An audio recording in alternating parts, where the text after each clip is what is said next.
Hello friends, welcome back. Let me begin with a clinical scenario. A 9-month-old male baby was brought to pediatric OPD for immunization. On general physical examination, pediatrician noticed only left testis in the scrotal sac. On the right side, scrotal sac was empty. Upon ultrasonographic examination, right testis was found inside the abdominal cavity just at the opening of deep inguinal ring.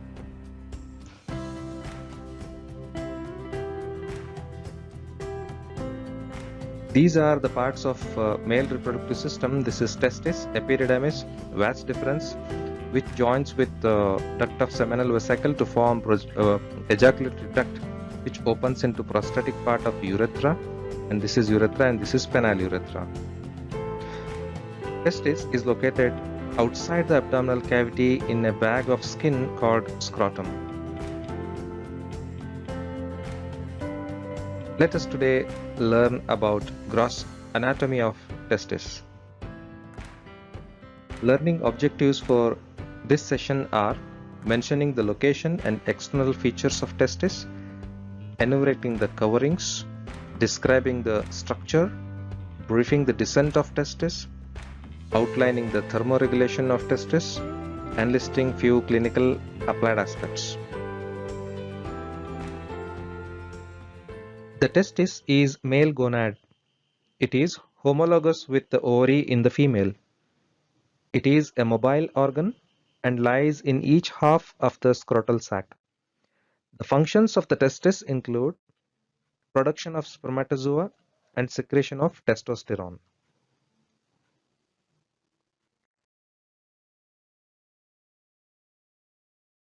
Spermatogenesis demands lower temperature. That is the reason testis is located outside the abdominal cavity into the bag of skin, that is scrotum. It is oval in shape. This is bilaterally compressed. It weighs 10 to 15 grams. Testis has two poles, upper pole and lower pole, two surfaces when it is compressed from lateral sides, medial surface and lateral surface, two borders, anterior border and posterior border. Along with the posterior border, testis has epididymis. The parts of the epididymis are head, body and tail. From the tail of epididymis, ductus deferens rises up towards the root of scrotum, passing medial to the epididymis. Testis measures 4 centimeters in length, 3 centimeters in breadth and 2.5 centimeters in its thickness. This is how the testis is suspended in the scrotum by the spermatic cord. It lies obliquely so that its upper pole is tilted slightly forward and laterally, and lower pole backward and medially. Coverings of the testis are tunica vaginalis, tunica albuginea, and tunica vasculosa. Let me begin with the second layer, that is tunica albuginea. Tunica albuginea is a white, fibrous, connective tissue like layer which is just around the testis. This is actually the second layer. So this white colored structure is tunica albuginea. This is sending septations inside the core of the testis to divide the testis into different lobules. We can see about the lobules little later. Outside to tunica albuginea, this layer is tunica vaginalis. This is like a packet of serous sac, which has visceral layer and parietal layer, just like pleura of the lung. Let us look at tunica vaginalis in detail. I have to touch quite a bit of embryology to discuss on tunica vaginalis. So this is peritoneal cavity in abdomen. This is anterior abdominal wall, and this is inguinal canal through which testis descends into scrotal sac. Developmentally, testis is intra-abdominal. It gradually descends through the inguinal canal and reaches scrotum. While doing so, along with it, it is seen here, it is taking a pinch of peritoneal sac. This is called vaginal process. The meaning of vagina is sheath or socket. The part of the peritoneal cavity or sac is pinched off towards the inguinal canal. This is how it gradually reaches the scrotum along with the testis. So at final stage, it gets obliterated, it gets disconnected from peritoneal cavity.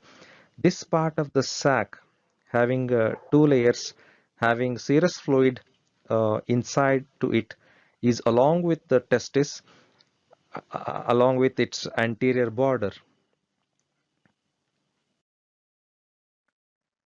Descent of the testis is shown in one more picture. This is testis. Red colored one is epididymis and spermatic cord. The blue colored is peritoneum, peritoneal cavity.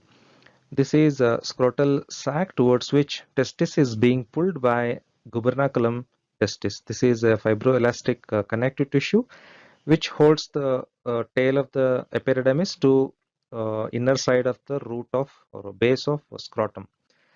The differential growth of the body will pull the testis towards the scrotum as the male baby grows. So while doing so, when testis is descending down towards the scrotum, it gets a part of the peritoneum. See, you can see here, this is processus vaginalis. It is gradually pinched off from the main peritoneal cavity and remains along with the along with the anterior border of the testis. This is called tunica vaginalis. When you take cross section of testis, this can be seen. This is anterior side, this is posterior side, this is lateral side, and this is medial side.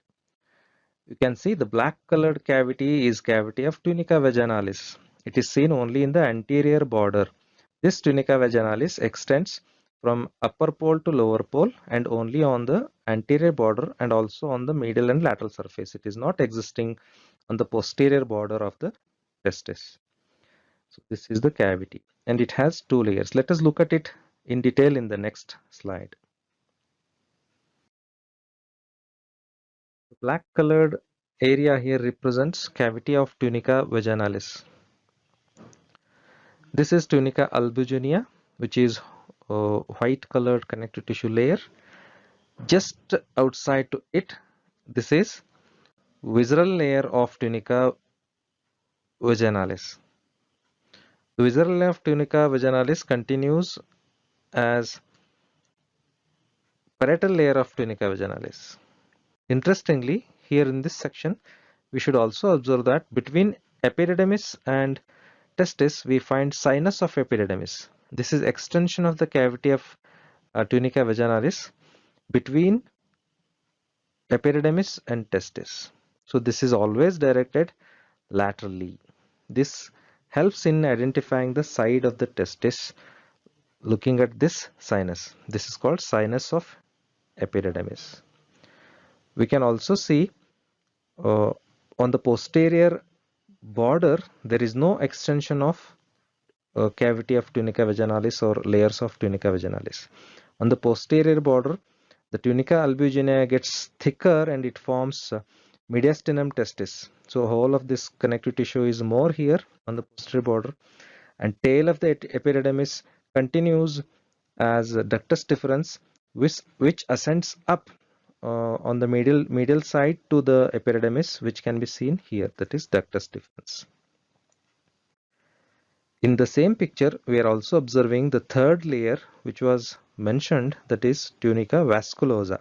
Tunica vasculosa are the vascular layer within the lobules of the testis. This picture shows exposure of testis from the left side to show its coverings. So this is the tunica albuginea covered with visceral layer of tunica vaginalis, and this is epididymis, and this is the sinus of epididymis which is passing between the testis and epididymis. And this is the parietal layer of tunica vaginalis. Outside to it, we find all other layers which were covering the spermatic cord. They are internal spermatic fascia, cremasteric fascia, and external spermatic fascia.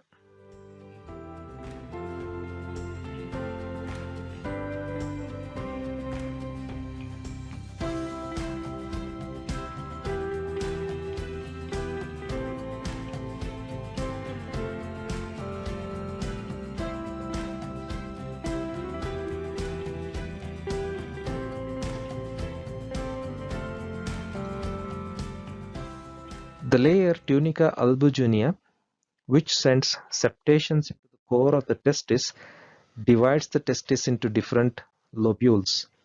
There are 200 to 300 such lobules in each testis. Each lobule contain 2 to 3 seminiferous tubules.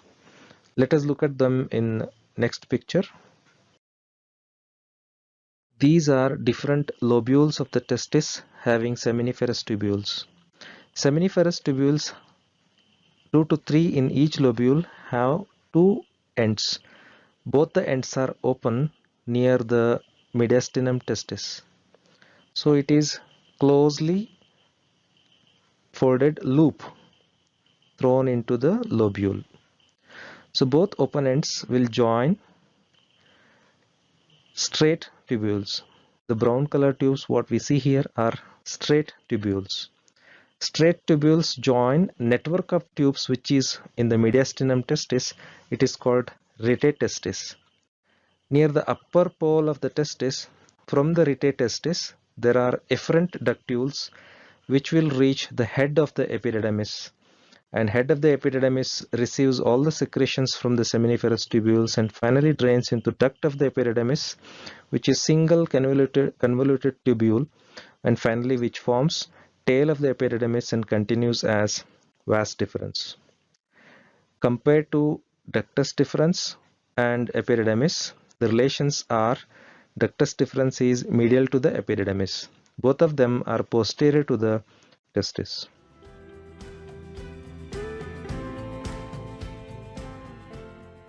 Same is observed here. Seminiferous tubules in the lobules, straight tubules, rete testis, efferent ductules, and epididymis. We can see the relation of epididymis and ductus deferens here, where epididymis lies lateral to the ductus deferens on the posterior border. And this is the sinus of epididymis, which is between epididymis and testis. Sinus of the epididymis is always located in the lateral side of the testis. Descent of the testis is an event happening in intrauterine life. We already looked at this picture, how testis gets pulled to the base of the scrotum by gubernaculum. During its pull, testis passes through the inguinal canal and gets all the coverings of spermatic cord around it. They are all outside to tunica vaginalis. During descent of testis, there are certain timeline of events. At third month of intrauterine life, testis lies in iliac fossa. At fourth to sixth month, testis lies at the level of deep inguinal ring. Through the canal, testis traverses around seventh month. It lies at the superficial inguinal ring level at 8th month, and by 9th month it descends down to the base of the scrotum. These are the normal events. Let us look at coverings of the testis. From outside, this is skin. Skin is rugous and folded, and this is a superficial fascia, which is not having fat, but it has a muscle. We call it dartus muscle. And inside to it, we find external spermatic fascia, External spermatic fascia is cut here on this side. Inside to it, it is cremasteric fascia. Then internal spermatic fascia, which is opened to show the testicular artery, pampiniform plexus of vein on ductus deferens. And this is a cut part of the tunica vaginalis. Visceral layer of tunica vaginalis is on the albuginea here, and this is the lateral side of the testis, right testis, showing sinus of the epididymis. Tunica vasculosa is not shown here. For effective spermatogenesis, testis has to be maintained in optimum level of temperature. There are certain factors which are regulating the temperature of testis. They are scrotal sac. Scrotum containing the testis keeps it away from the abdominal cavity at lower temperatures.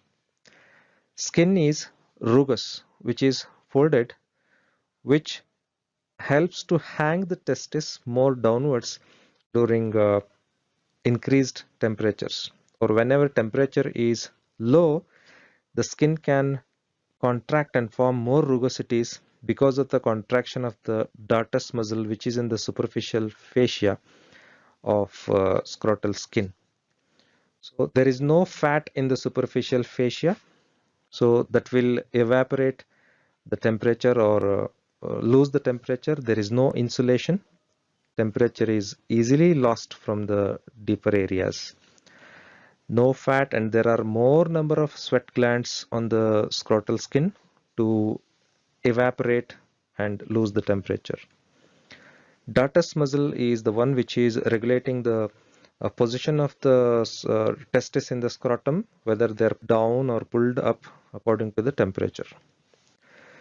Pampiniform plexus of veins are plexus of veins, just like tendrils of trees, which are around the testicular artery. These are actually carrying the temperature which is carried by the artery towards the testis back towards the heart. Pampiniform plexus will act like countercurrent exchange of temperatures from artery of testis into the veins and carry them back. Testicular artery is directly branch of abdominal aorta. They pass out of the abdominal cavity through inguinal canal as content of spermatic cord. Testicular veins are in the form of pampiniform plexus when they begin. They go on reducing in numbers, 4 at the level of superficial inguinal ring, 2 at the level of deep inguinal ring, and on the right side they drain into inferior vena cava. Left testicular vein, it drains into left renal vein. Because of this acute angle and long course, and also possible blockage by sigmoid colon whenever it is full, the varicocele of testicular pampiniform plexus of veins on the left side are common. Lymphatic drainage is into pre and para-aortic group of lymph nodes. Their supply of testis is both by sympathetic and parasympathetic nerves. To mention few applied anatomical aspects, here they are: undescended testis, ectopic testis, monorchidism, hydrocele, varicocele, torsion testis, and tumors of testis. Cryptorchidism is incomplete descent of testis.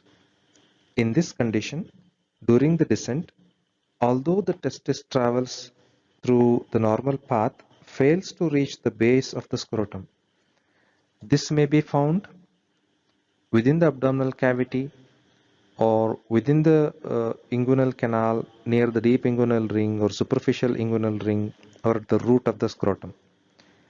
But in ectopic testis, testis travels in abnormal path. Therefore, it fails to reach the scrotum. This may be found in the superficial fascia of the abdomen, in the front of the pubis, or in the perineum, or in the thigh.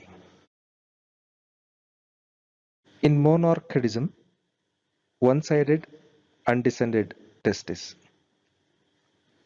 This is an interesting picture to show how in pigs, normal position of the testis is in the perineum. Hydrocele is a condition when fluid fills in between the layers of tunica vaginalis. It can be communicated to the peritoneal sac or may not be communicated. Depending on that, there are different hydroceles. If it is a clear fluid, when we do trans-illumination test, we can observe the light escaping out from the other side when we throw torch from one end. This is very important test to rule out pyocele and hemocele. Collection of pus is pyocele, collection of blood is hemocele within the tunica vaginalis. Abnormal dilatation of pampiniform plexus of veins is varicocele. They are felt like worms in the bag in physical examination. The left-sided varicocele are more common. Torsion testis is a painful condition when testis go on rotation around its axis.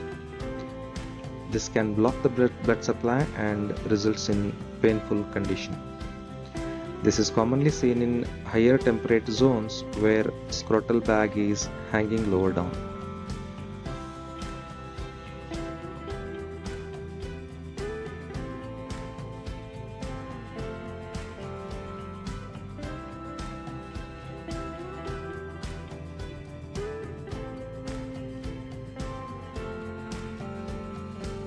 This ends the session. Thank you.